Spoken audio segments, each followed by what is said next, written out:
Run, you dirty cactus.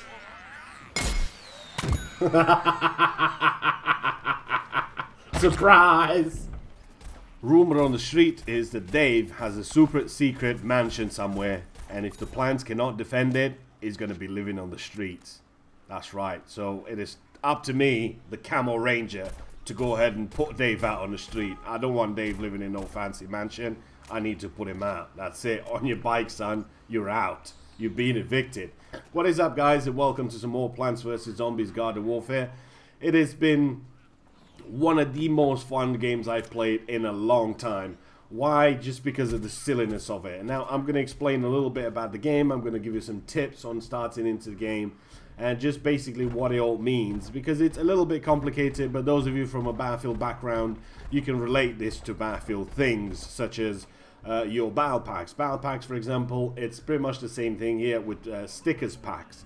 So once you get a stickers pack, usually has 5, 7, 9, whatever amount of stuff into it. That could be camos, it could be weapon upgrades, it could be anything really to upgrade your character. Now, keep in mind that you can buy things for the plants only, and you can buy stuff for the zombies only. Now, these things are not always guaranteed to give you stuff, for example, for the foot soldier, which I'm using now. You're always going to get stuff for all your classes, which is your engineer, your scientist, your foot soldier. You're always going to get stuff for all of them. So I think that's a really good thing, because you're not always going to be stuck to one character. Even though I do suggest in choosing a character, playing with everybody for a little while, use all the characters, decide which one is the one that you like best, and then focusing your attention on that. Because you need to level your character up. You start with pretty much basic stuff. You don't really get anything like everybody else, so it's not unfair or anything like that. And then you just use your stars. Now, what are stars? Stars are basically, think of them as service stars in Battlefield. Once you get a certain amount of stars, you'll level up your character. Now, first couple of stars, it only takes like 3 stars to level up to level 2, and then it's 5, and then it's 7, then it's 10, and then 15. Now, how do you get these stars, you may be wondering? Well, it's pretty easy. The game will tell you that you need to get 5 kills with your primary weapon. You need to jump 3 times with your rocket cannon thingy. You need to do this and you need to do that. As soon as you've done that, then you will get a extra pack which contains 3 items for that one particular character. And I think that's a cool thing, because the game encourages you into finding a character that you love playing with, and then just using that character and getting more stars and getting more levels for it. Levels don't really get you anything. From time to time, I think you get like 10,000 coins or something, but levels don't really get you anything. So it's all about getting the stars, it's all about getting the money and just unlocking packs. You could be, like I said, I've seen guys at level 2, which basically you level up in a match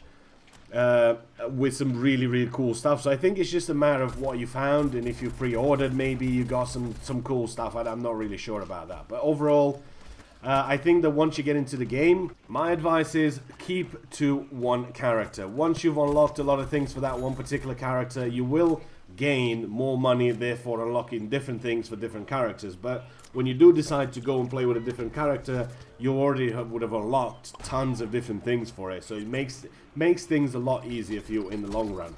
One of the coolest things I've done in the game, for me personally, was that I didn't know that this was on the Frostbite engine. I didn't know that you could just go ahead and shoot the fences down.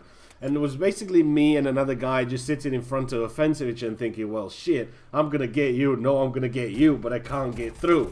And none of us knew that you could actually just shoot the fence like you would in Battlefield. And we stood there, and for some reason, I didn't reload. I just shot one time, and I saw, oh, shit, you can shoot it. And we both started just shooting at that fence. And then we just started blasting each other. It was just that funny, you know. It's one of those things that when you get into this game, I can't be mad, you know. I got killed by a pink cactus. I mean, I ain't even mad, you know. It's just one of them things. You can't be mad when you get killed by a pink cactus. That's just prone down with his little mouth somewhere, or his little drone, as it's called in the game.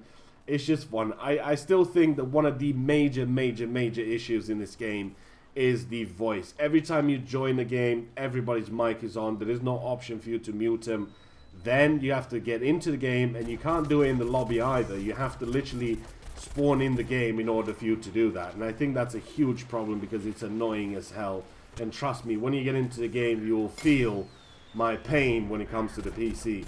And the other thing, I think maybe a tiny little bit of the revive, it could be a little bit faster. I think the revive, it's a little bit slower when it comes to the zombies. I think they should be a little bit faster. Ooh, look at that. I got trapped. That guy was just laying traps there, nearly got me killed there. I'll go ahead and just shoot all them down so he doesn't get any of my homies. And time to go and put Dave out on the street. But overall, I don't really think there's any issues with the game. I still don't see something being overpowered, underpowered, or anything like that. I'm still yet to unlock everything. I think it's going to be one of those games that, as I mentioned in the previous video, hop in with your friends from time to time, have a bit of fun, and that's it. And you can't be mad at a pink cactus. It's just that simple. Now, what about game modes? What can you play? Well, there's your team deathmatch in there. Obviously, they call something different, but like I said, it's easier to relate to Battlefield. There's team deathmatch, there's obliteration, there's capture the hill, king of the hill, whatever you want to call this. There's all sorts of different modes. There's like plenty of modes for everybody to play whatever you like most. If you like deathmatch, there is in there. If you like to play sort of obliteration, it's in there. Get the bomb, take the bomb to a particular place, arm it, and then that's it. It's done. I've been getting a couple of messages on Twitter that a lot of the guys got the game and the girlfriends are playing it. I think mine was actually looking at the game and she thought that looks really fun and she might actually give it a go. She'd never actually played any of the games I have. I think she played Need for Speed at one time on 10 years ago or something like that going on. I mean, it's been a while, but it's looking promising that she might actually get into a game and actually get a game going. You never know, one day I might want to take a little break. She can just take over and play Plants vs. Zombies Garden Warfare or something. That'd be cool, but I don't see that happening. One other thing in the game that I don't want to forget is the currency. Obviously the game has a currency. There is no real life money that you have to pay in the game, sort of microtransactions or anything like that. You get money by playing the game. In Deathmatch you get about 3,000-4,000 max. In this mode, which is Graveyards and Gardens and Graveyards, you get a lot more, and I suggest you play a little bit more of this if you want to unlock certain things quickly, get a lot of money, and just buy stickers packs, because it's the easiest way. Now you can buy stickers pack from 1,000 to 40,000. It's just depending on what you want to buy. You can buy items, you can buy consumables, you can get all sorts of stuff that you get to use. I mean, there's plants. If you play as a plant, you'll find pots, and you can plant yourself a pot in there. For those of you that played the previous Plants vs. Zombies games, like the first one was actually free on Origin, the second one is on tablets and phones only, but you can get the BlueStacks emulator and play on the PC. I did that, and I'm waiting for the 5th world to be unlocked. So final thing before we go, don't forget to check out the description. There's going to be a link in there to the previous video where you can just go ahead and tell me what you think about the game and get a chance of winning a copy of the game. That's going to be announced in a couple of days. I think the game's coming out today or tomorrow anyway, so check that out. Don't forget to post a comment, subscribe if you enjoyed the video, let me know what you think about the game, and I will see you guys in the next one. I've been the Camo Ranger, out.